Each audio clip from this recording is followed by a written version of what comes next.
हम लोग करेंगे एक्सरसाइज 10.2 मैथ्स कैंटा पब्लिशर सीरीज़ जो हम लोग कर रहे हैं रिवीजन सीरीज़, जिसके अंदर हम लोग अब तक 9 चैप्टर्स कर चुके हैं और 10.1 भी कर चुके हैं। तो इससे पहले हमने 10.1 लाजमी देखनी है। तो हम लोग कर रहे थे chords and arcs of a circle. इसके अंदर हम लोगों ने एक्सरसाइज नंबर 10.2 करनी है। Question number 1, in a circle of radius 5 centimeters, there are two parallel chords of length 8 centimeters and 6 centimeters respectively. Calculate the distance between the chords. तो इस exercise को करने से पहले हम दो थ्योरम्स को देखेंगे जो कैंटम की बुक में इस एक्सरसाइज से के साथ एसोसिएटेड हैं, और ऑफ कोर्स हमारे एसएलओ से आते हैं, जैसे हमने 10.1 में भी देखा था। तो सबसे पहला हमारा जो दो इसके अंदर थ्योरम्स है, पहला है solve problem by using the property of circle. इसको प्रॉपर्टी ऑफ सर्कल कहते हैं। If two chords of a circle are congruent then they will be equidistance from the centre. Equidistance means at equal distance. तो ये बहुत ही simple है। वो कहते हैं अगर आपके पास एक सर्कल है और उसके अंदर आपके पास एक सेंटर है और टू कॉर्ड्स हैं आपके पास, ओके, टू कॉर्ड्स हैं कोई सी भी, और ये दोनों कॉन्ग्रुएंट है। कॉन्ग्रुएंट का मतलब है इनकी लेंथ इक्वल है, सो इक्वल इन लेंथ, यानी इन दोनों की लेंथ आपके पास इक्वल है। तो इनकी डिस्टेंस फ्रॉम द सेंटर, जो कि ऑफ कोर्स इनको बाइसेक्ट करेगी 90 डिग्रीज पर, वो आपके पास इक्वल होगी। तो बहुत ही सिंपल थ्योरम है, बहुत ही लॉजिकल थ्योरम है कि अगर आपके पास कोई भी सर्कल है, दो अगर आपके पास कॉर्ड्स हैं, अगर वो सेम लेंथ की हैं, तो समझ आने वाली बात है कि आपके पास सेंटर से भी सेम डिस्टेंस पर ही होंगी, राइट। अगर इस साइड पर है तो सेम लेंथ की इसके ऊपर एक और आ सकती है, अगर एक और है तो वो इस साइड पर होगी, तो वो ऑफ कोर्स अगर लेंथ वाइज तो दोनों सेम डिस्टेंस पर ही होंगी फ्रॉम द सेंटर। इसका आपको कोई प्रूफ वगैरह याद करने की जरूरत नहीं है। जो नेक्स्ट थ्योरम है वो सेम यही है, बस जिसने हमने पहले भी देखा था उसको उल्टा के लिखा हुआ है। कहते हैं कि two corners of a circle which are equidistance from the centre are congruent. तो दो कॉर्नर्स ऑफ अ सर्कल जो सेम डिस्टेंस पर हैं सेंटर से, वो कॉन्ग्रुएंट है। पहले कहते थे जो कॉन्ग्रुएंट हैं वो सेम डिस्टेंस पर हैं, अब कहते हैं जो सेम डिस्टेंस पर हैं वो कॉन्ग्रुएंट है। तो बस इन्होंने ये जनरली एक ही आपका थ्योरम है, बस उन्होंने उनको एक दूसरे एंगल से लिखा हुआ है, बट थ्योरम बहुत ही सिंपल है। तो यहाँ पर अब इस सवाल के अंदर पहले सवाल में वो कहते हैं आपके पास एक सर्कल है जिसका आपके पास रेडियस 5 सेंटीमीटर्स है, ओके। टू पैरेलल कॉर्ड्स हैं, पैरेलल यानी कि आपको पैरेलल का मतलब पता ही है। 8 और 6 सेंटीमीटर्स उनकी लेंथ है। Calculate the distance between the chords. तो एक है आपके पास कॉर्ड 8 सेंटीमीटर्स लंबी, ओके, और दूसरी कॉर्ड है आपके पास 6 सेंटीमीटर्स लंबी। तो ये थोड़ा सा 6 सेंटीमीटर लंबी। इन दोनों के दरमियान डिस्टेंस कितनी है, चलिए फाइंड आउट करते हैं। तो सबसे पहले इसके हमारे पास दो तरीके बन सकते हैं। एक तो ये कि ये दोनों कॉर्ड्स ऑपोजिट साइड्स पर हैं सेंटर के, राइट। एक सेंटर इस साइड पर है, एक सेंटर इस साइड पर है, तब इनकी डिस्टेंस ऑफ कोर्स थोड़ी ज़्यादा होगी।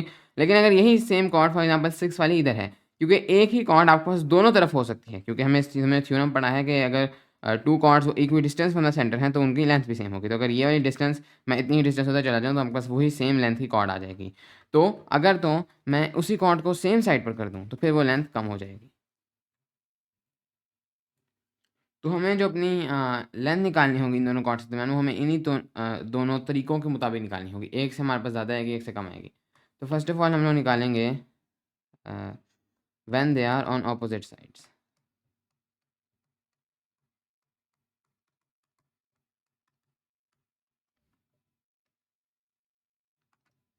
ओके, तो इससे हमारे पास क्या डिस्टेंस आएगी इन दोनों के दरमियान। तो जो इन दोनों के दरमियान आपके पास डिस्टेंस होगी, इसको हम लोग किस तरह से निकाल सकते हैं। सबसे पहले हम लोग निकालते हैं 8 से, अगर ये वाली 8 वाली कॉर्ड है तो इसकी सेंटर से क्या डिस्टेंस होगी, मीन्स ये वाली डिस्टेंस। तो इसके लिए हम लोग रेडियस ड्रॉ करते हैं। This will be the radius, जो इसकी सेंटर से डिस्टेंस होगी इस कॉर्ड की जिसकी लेंथ 8 सेंटीमीटर है, ये हम लोग फाइंड आउट कर सकते हैं थ्रू द पिथागोरस थ्योरम। तो ये आपके पास ये वाली साइड हो जाएगी 4, तो ये वाली अगर आपने साइड निकालनी है, this will be 5 square is equal to 4 square plus जो भी है, अगर आप वो जो भी फाइंड करेंगे that will be 3, right. So 3 square is 9, 4 square is 16, 16 plus 9 is 25। Okay, so x is equal to 3 means ये वाली डिस्टेंस 3 है। ये आप कैलकुलेट कर सकते हैं, ये तो हमने पहले भी किया था इस किस्म के सवाल। तो ये वाली डिस्टेंस हो गई 3, ये वाली डिस्टेंस कितनी होगी, सो अगेन ये है 5। अब अपने ये वाली डिस्टेंस निकालनी है और ये होगा 3। तो ये वाली डिस्टेंस आप लोग जब कैलकुलेट करेंगे तो पिथागोरस थ्योरम आप कर सकते हैं, ये आती है 4। तो इसका मतलब जब ये दोनों ऑपोजिट साइड्स पर हैं तो ये 3 है, ये 4 है, इन दोनों को ऐड करने से 7 बन जाता है। तो इन दोनों के दरमियान डिस्टेंस हो गई 7 सेंटीमीटर्स। लेकिन जब ये होंगे सेम साइड्स पर, व्हेन ऑन सेम साइड, क्योंकि अगर आपके पास दो कॉर्ड्स हैं तो उनके पास एक दो आपके पास सिचुएशन है ना, एक है वो सेम साइड पर हो, एक है दो डिफरेंट साइड्स पर हो, तो उससे आपके पास जो है वो उन दोनों के दरमियान डिस्टेंस चेंज हो जाती है। जब वो सेम साइड्स पर होंगी तो अगर हम लोग पहले 8 तक की डिस्टेंस निकाल लें कि ये जो 8 वाली कॉर्ड है इसकी कितनी डिस्टेंस है आपके पास, दैट इज़ 3, वो तो हम ऑलरेडी निकाल चुके हैं, लेकिन अब 6 वाली हमने ऊपर ले गए हैं, तो 6 वाली तक अगर हम अब दोबारा से डिस्टेंस निकालें दैट विल बी 4। तो अब ये वाली तमाम डिस्टेंस आपके पास अब ये इस तरह से ओवरलैप करेगा कि ये वाली जो आपके पास डिस्टेंस होगी ये फुल दिस विल बी 4, जबकि सिर्फ ये वाली अगर आप डिस्टेंस निकालें ये होगी 3, तो इन दोनों के दरमियान डिस्टेंस 4 - 3 होगी यानी 1 सेंटीमीटर्स। तो इसका आंसर आपके पास होगा कि जब वो ऑपोजिट साइड्स पर होंगे तो 7 सेंटीमीटर, जब वो सेम साइड पर होंगे कॉर्ड्स तो दरमियान में डिस्टेंस 1 सेंटीमीटर होगी। Anyways next question. Next question है, in a circle of diameter 20 centimetres there are two parallel chords of length 12 centimetre and 8 centimetre respectively, calculate the distance between the chords. तो आपके पास एक circle है जिसका diameter 20 centimetres है और उसमें आपके पास टू पैरेलल कॉर्ड्स हैं, इनकी लेंथ 12 सेंटीमीटर और 8 सेंटीमीटर है, इन दोनों के दरमियान डिस्टेंस फाइंड करनी है। तो ये मेरे हाल में आप खुद कर सकते हैं, हाँ पिछले क्वेश्चन की तरह के है। Okay next question. Next question है, two parallel chords PQ and MN are 3 centimeter apart on the same side of a circle where PQ is equal to 7 centimeters and MN is equal to 14 centimeters. Calculate the radius of the circle. तो आपके पास एक circle है जिसके अंदर आपके पास two chords हैं PQ और MN और ये same side of the circle पर हैं, मीन्स ये आपके पास है PQ और ये होगी मे बी MN, ऊपर है नीचे है जहाँ भी है, ये same side of the circle पर हैं। तो इसके अंदर पी क्यू है आपके पास 7 सेंटीमीटर और एम एन है 14, तो यस पी क्यू ऊपर होगी क्योंकि जो छोटी होती है वो ऊपर है, जितनी आप ऊपर ज़्यादा जाते हैं तो फोर्स डिस्टेंस कम हो रही है। एम एन इज़ 14 सेंटीमीटर्स, तो ये आगे नीचे। Calculate the radius of the circle, तो हमने रेडियस ऑफ द सर्कल निकालना है, तो ये तो आप काफ़ी इजीली कैलकुलेट कर सकते हैं। तो ये आपका रेडियस ऑफ द सर्कल है, मे भी हम इसको आर कहते हैं, ये भी आपका रेडियस ऑफ द सर्कल है, मे भी हम इसको आर कहते हैं। तो दोनों तरफ ये सेम ही डिस्टेंस है रेडियस, क्योंकि एक सेंटर से लेकर सर्कल तक डिस्टेंस सेम होती है।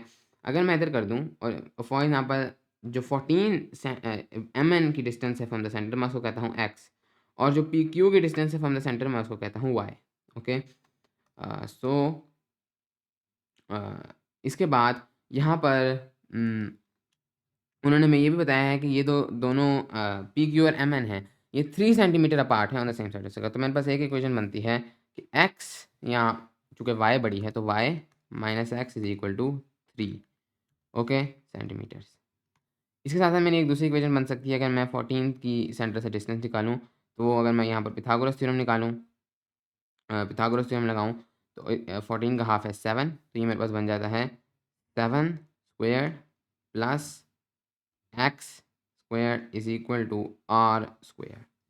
ओके, इसके बाद अगर मैं निकालूँ सेम फॉर ये जो ऊपर वाली है कॉर्ड, ये वाली इसकी हाफ बनती है 3.5 सेंटीमीटर्स, तो मेरे पास दूसरी बनती है 3.5 स्क्वायर प्लस वाई, इसका नहीं वाई नहीं, ये होगा वाई माइनस एक्स, नहीं वाई वाई सॉरी, तो ये होल डिस्टेंस है वाई, तो y square is equal to r square. तो ये मेरे पास 3 इक्वेशंस बन जाती हैं इधर से, और मेरे पास 3 वेरिएबल्स हैं, तो मैं इसको इजीली सॉल्व कर सकता हूँ।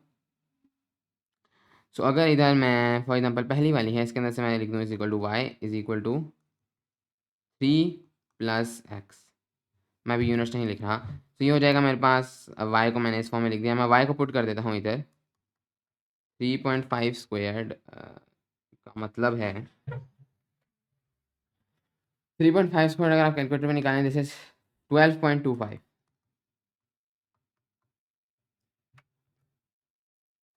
3 plus x square is equal to r square, तो ये हो जाएगा 12.25 प्लस 9 प्लस 2ab यानी 6x plus x square r square, तो ये हो जाता है 12.25 प्लस 9 21.25, फिर आगे ये हो जाएगा plus 6x plus x square is equal to r square, इस तरह से। इसके बाद यहाँ पर से आप लोग क्या कर सकते हैं कि अब आप इस वाली इक्वेशन से आर स्क्वायर की वैल्यू इधर लिख सकते हैं, राइट। ये आपको पता है आर स्क्वायर इसके बराबर है, तो आप लिख दें 21.25 plus 6x plus x square is equal to 7 square यानी 49 प्लस एक्स स्क्वायर, ये एक्स स्क्वायर तो हो जाता है कट, दोनों तरफ प्लस के साथ है, बाकी आपके पास बचता है 21.29 माइनस 49 माइनस 27.21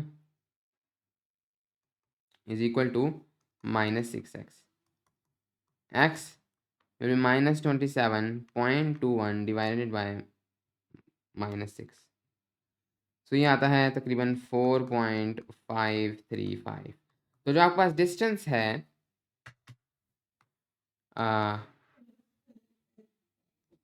इसकी mn की फ्रॉम दी सेंटर, ये है आपके पास x है दैट इज 4.535. तो आपने निकालना था मेरा रेडियस, तो अब इसमें से किसी में भी हम पुट कर देते हैं और इससे हम अपना r निकाल लेते हैं. तो फॉर एग्जांपल हम लोग इसमें पुट करते हैं, तो हमारे पास है 49 प्लस ये जो भी है इसका square 4.535.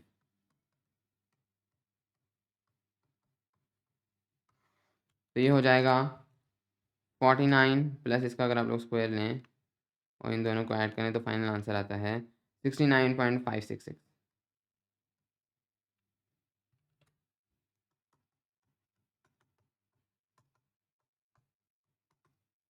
So the square root of this 8.34. So the radius of this specific circle is 8.34 centimeters. Okay next question है, आखिरी 2 क्वेश्चन है, क्वेश्चन नंबर 4 और क्वेश्चन नंबर 5. क्वेश्चन नंबर 4 में हम आप खुद कर सकते हैं, पिछले ही क्वेश्चन की तरह है. नेक्स्ट है क्वेश्चन नंबर 5 है, circle C has a radius of 10. आपका सर्कल सी है, इसका आपके पास जो रेडियस है दैट इज 10. कॉट Q T is 5 units from C. तो अगर आपके पास सी है, सर्कल सी मीन्स उसका सेंटर सी है, तो जो कॉट है आपके पास क्यू टी, इसकी डिस्टेंस फ्रॉम सी यानी centre say that is 5 units. यानी अगर इसको बाइसेक्ट करे एक लाइन तो उसकी लेंथ 5 यूनिट्स होगी. एंड कॉर्ड पी आर, ये कोई दूसरी कॉर्ड है, दिस इज और मे बी उसी साइड पर हो, this is 8 from the C. Okay, और इस तरीके से तो ये भी आपके पास 10 बनेगा. फिर वो कहते हैं compare the length of P R and Q T, compare the distances of P R and Q T from C. तो अगर इसकी जो बुक में मौजूद डायग्राम है, मैंने भी उसी को कॉपी करने की कोशिश की, अगर मैं वो लेके आऊँ तो कुछ इस तरीके से है आपके पास के इधर यही आपके पास ये 10 है, लेकिन इसके अंदर उन्होंने ऑफकोर्स आपको ये डिटेल भी दी हुई है कि दोनों ऑपोजिट साइड्स पर हैं. इसके साथ उन्होंने आपको कुछ लेटर्स भी दिए हैं डब्ल्यू और एन, उसके सेंटर्स. कहते हैं compare the length of P are, यानी ये जो पी आर है इसकी लेंथ को कंपेयर करें क्यू टी से. तो इसकी लेंथ को हम अगर कंपेयर करें तो हम क्लियरली बता सकते हैं कि पी आर हमारे पास छोटी होगी और क्यू टी हमारे पास बड़ी होगी. कैसे? क्योंकि पी आर हमारे पास दूर है फ्रॉम द सेंटर, राइट, और जो क्यू टी है वो रिलेटिवली कम दूर है. तो जितना आप कम दूर आते जाते हैं सेंटर से, उतनी अभी कॉर्ड बड़ी होती जाती है. ये वाली डिस्टेंस बड़ी है एज़ कम्पेयर टू दिस. जितना आप कम करीब आते जाते हैं, चूँकि सर्कल इस तरह से है कि वो इस सेंटर तक आते होते हैं, ये वाली जो कॉर्ड है वो बड़ी होती जाती है, फिर उस तरफ वापस छोटी होना शुरू हो जाती है. तो ऑफकोर्स हम कहेंगे, अगर हमने सिर्फ कंपेयर ही करना है तो हम कहेंगे कि क्लियरली जो आपके पास क्यू टी है दैट इज़ लार्जर. अब हो सकता है यहाँ पर वो आपसे ये भी कहने हो कि आप इसकी लेंथ एक्चुअल फाइंड करें, तो वो भी आप कर सकते हैं, वो आपको आता है, आपने सिर्फ पिथागोरस थ्योरम यहाँ पर लगाना है, आप फाइंड आउट कर सकते हैं. Compare the distances of P R and Q T from C. P R और क्यू टी के जो डिस्टेंसेज हैं सी से, उनको कंपेयर करें. तो इसमें क्या कंपेयर करना है, हमें ऑलरेडी पता है कि जो पी आर है that is further away. Anyways, इसके साथ हमारी एक्सरसाइज कंप्लीट हो गई. Thank you very much.